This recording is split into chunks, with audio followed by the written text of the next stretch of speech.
সকাল হবার আগে ভোরের ফুল ফোটার মুহূর্তে কৃষক ভাই নাঙ্গল কাঁধে নিয়ে কোদাল নিয়ে মাঠে নেমে যায় ফসল চাষ করতে।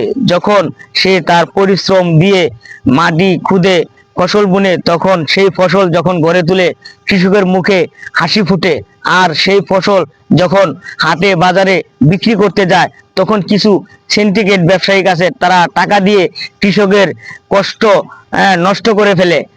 যার কারণ যেই টাকা তারা খরচ করে ফসল করে, তার চেয়েও কম দাম তারা দিয়ে থাকে।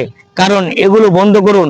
কৃষকরা মাঠে কাজ করে, আপনারা টাকা আছে বিদায় আপনারা ফসল কিনে কৃষকের সুখ নষ্ট করে ফেলেন। আপনারা কৃষক হয়ে দেখেন কতটা কষ্টকর কৃষক করে।